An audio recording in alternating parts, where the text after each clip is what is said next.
आजीवन ब्रह्मचर्य पालन करने की जिसकी इच्छा है, नैष्ठिक ब्रह्मचर्य, उसको किसी भी प्रकार से इन अष्ट मैथुनों का स्पर्श नहीं करना चाहिए, संयोग नहीं होने देना चाहिए।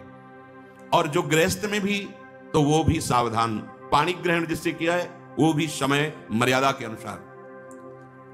अष्ट प्रकार के ये मैथुन है। पहला, जब हम कोई गंदी बातें सुनते हैं, गंदी बातें देखते हैं, तब हमारे अंदर गंदी बातों का चिंतन होता है, फिर संकल्प बनता है। पहला, जो हम देखते हैं उस पर सुधार करो, जो हम सुनते हैं उस पर देखो। कोई ऐसी बात तो नहीं सुन रहे जो हमारे अंदर काम जागृत कर दे, कोई ऐसा दृश्य तो नहीं देख रहे जो हमारे अंदर काम जागृत कर दे, कहीं हम ऐसी कोई बातें तो नहीं बोल रहे हैं जो काम उत्तेजना प्रकट कर दे। तीन बातें। पहला ध्यान दीजिए, इसी से भोग संकल्प बनता है। पहला, भोग संकल्प त्यागी। वो बनता कैसे? प्रधान बात, आपको ऐसा कोई दृश्य नहीं देखना जिससे आपके अंदर काम उत्तेजना जागृत, इसका प्रभाव पड़ता है। अभी आप कोई ऐसी बात करुणा की सुने तो आपको रोना आ जाएगा, आप कोई ऐसा दृश्य देखें तो आपका हृदय पिघल जाएगा, आप वाणी से कोई ऐसी करुणा की बात कर आपको रोना आ जाएगा। अर्थात आपके देखने, सुनने और बोलने का प्रभाव हृदय पर पड़ता है। यदि आपका देखना, सुनना और बोलना गंदा है, गंदे का भाव आप समझ रहे होंगे, कामोत्तेजना बढ़ाने वाला है, बेकार की बातें केवल ब्रह्मचर्य की होंगी, तुम ब्रह्मचारी रह ही नहीं सकते। आप देखो गंदी बातें, सुनो गंदी बातें, बोलो गंदी बातें, और आप ब्रह्मचारी रह सको, सवाल ही नहीं उठता। जैसे आप गंदी बात देख रहे हैं, सुन रहे हैं, आप कोई चेष्टा नहीं कर रहे, तो भी आप ब्रह्मचारी नहीं रह पाओगे। वर्णन हुआ है शास्त्रों में, एक मनोवाह नाम की नाड़ी है पूरे शरीर में, ऐसा कहीं जैसे पित्त की थैली होती है, ऐसी कोई ब्रह्मचर्य वाली थैली नहीं है। ये यहां में हर नस नाड़ी में वो व्याप्त है सप्तम धातु। मनोवाह नाड़ी, जो ही आपका चिंतन विकारात्मक हुआ, वो नाड़ी घसीटती पूरे शरीर से उस सप्तम धातु को, और वो घसीट लिया, आपने क्रिया की या नहीं की, आपका चिंतन बिगड़ा हो गया, वो किसी न किसी बहाने से लघु शंका में, स्वप्न में, कैसे भी बाहर हो जाएगा, वो नहीं रुकेगा। संकल्प रहित, भोग संकल्प रहित हृदय कब होगा? जब आपका देखना, सुनना और बोलना पवित्र होगा। बहुत सावधान। आज सावधान होना तो बहुत ही कठिन है, क्योंकि मोबाइल है। एक दृश्य देखा आज मिलने की, एक वैश्या किसी के साथ जंगल में से, उस दृश्य ने नीच आचरणों में फंसा दिया। एक दृश्य देखा, सौभरी ऋषि ने मछली की 50 राजकुमारियों से ब्याह किया जाके मानधाता की। दृश्य ही देखने मात्र से भ्रष्ट हो जाना होता है। फिर आप उसको तो सर्च करके, इच्छा करके देख रहे हैं। हाथ जोड़कर प्रार्थना है, इस आग से बचो। ये आग तुम्हारे सुकृतों का नाश करके, तुम्हारी जीवनी शक्ति का नाश करके तुम्हें ऐसे चिंता, शोक, ऐसे दुख में फंसा देगी, फिर नहीं निकल पाओगे। ज्यादा शांतिरनंतरम, भगवान ने कहा, भोग के बाद शांति नहीं, तृष्णा पैदा होती है। भोग के बाद शांति नहीं मिलती है। कुछ क्षण के लिए वो कामना का भोग किया इसलिए शांत लगता है, फिर उसके बाद जो उसकी तृष्णा पैदा होगी, वो तांडव देख रहे उस तृष्णा का, पशुवत आचरण।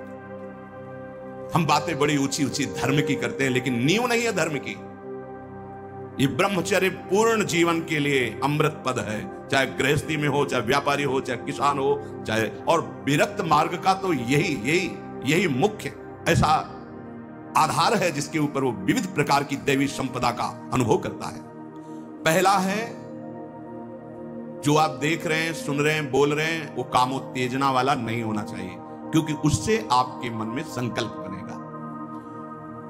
संकल्प भोग का बन गया तो क्रिया हो या ना हो, आप ब्रह्मचर्य नहीं रह पाएंगे। एक बार परमहंस स्वामी श्री ओंकारानंद सरस्वती जी महाराज, साक्षात मूर्तिमान ब्रह्म, नजफगढ़, कानपुर, गंगा के किनारे, बहुत ही ज्ञान संपन्न महापुरुष, तो हिम्मत करके पूछा गुरुजनों से तो अपनी बात, महाराज जी पूर्ण ब्रह्मचर्य रहने में कई ऐसे साधकों में परस्पर वार्ता को कहते स्वप्न दोष हो जाता है, तो हम कैसे अखंड ब्रह्मचारी माने जाएंगे? महाराज ने वचन बोले, यदि आप कोई कुचेष्टा नहीं करते और कुछ काल के बाद ऐसा होता है, आपने स्वप्न में भी कोई गंदे दृश्य या गंदी भावना नहीं देखी, स्वाभाविक आप जगह ऐसा, तो बोले जैसे उफान आती है किसी वस्तु में, वो वास्तविक जो ब्रह्मचर्य, जो संतानोत्पत्ति वाला, वो नहीं निकल पाए। उसके ऊपरी भाग का, उससे कोई हानि नहीं होती। यदि आपने कुचेष्टा पहले से अभ्यास की है और आपका स्वप्न में गलत संकल्प बन गया है, फिर वो वैसा माना जाएगा। इसलिए संकल्प का त्याग करे, कभी कुचेष्टा न करे। स्वाभाविक कभी खान पान बिगड़ गया या कभी स्वाभाविक ऐसे अधिक श्रम, अधिक थक जाने से ऐसा हुआ, तो बोले वो ब्रह्मचर्य खंडन नहीं माना जाता, ऐसा होता है। दूसरा, अब हम सामने तो आंख नहीं मिला रहे काम भाव से, लेकिन हम छुप करके किसी शरीर को देख रहे हैं।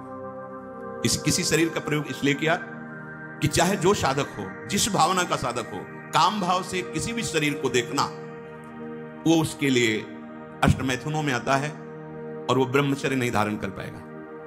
भावनाएं हैं अलग अलग, काम भावना का अलग अलग आरोप शरीरों में किया गया है।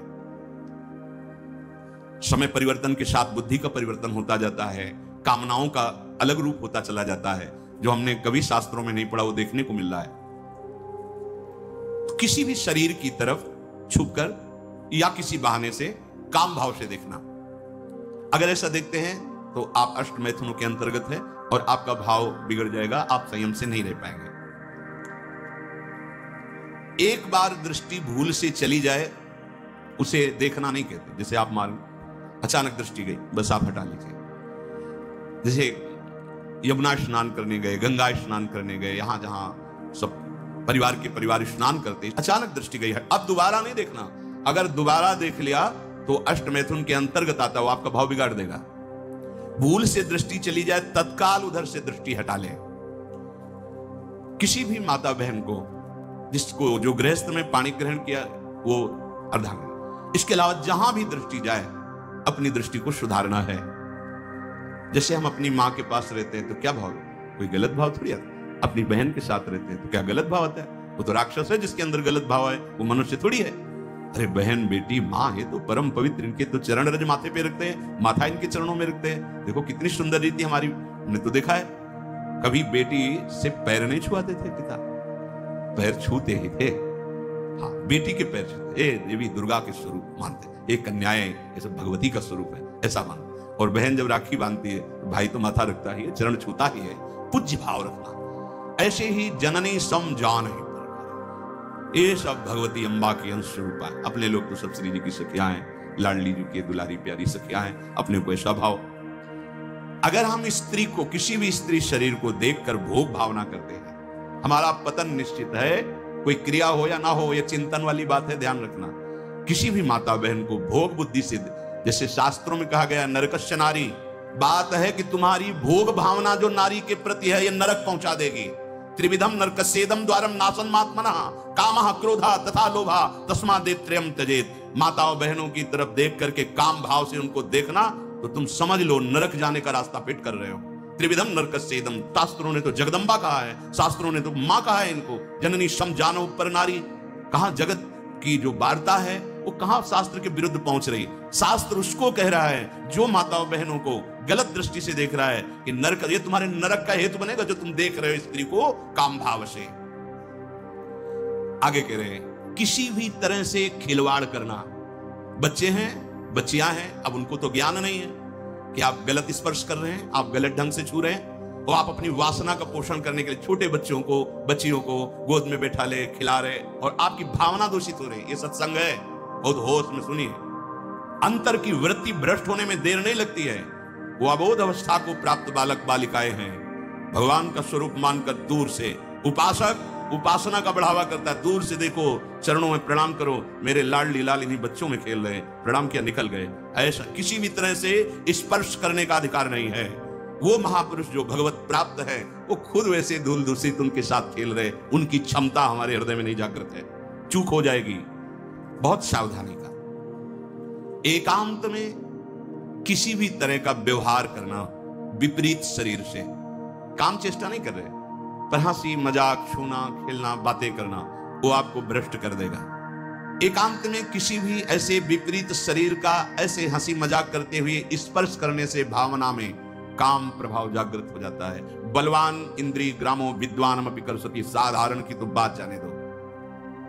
किसी भी जीव को मैथुन करते हुए एकाग्रता पूर्वक देखना, मानो कोई पशु पक्षी आदि ऐसे मैथुन धर्म से अचानक दृष्टि गई, राधा राधा राधा। अगर आपने एकाग्रता पूर्वक देखा तो ये दृश्य आपको भ्रष्ट कर देगा। फिर मोबाइल में देखने वाली तो बात ही जाने दो।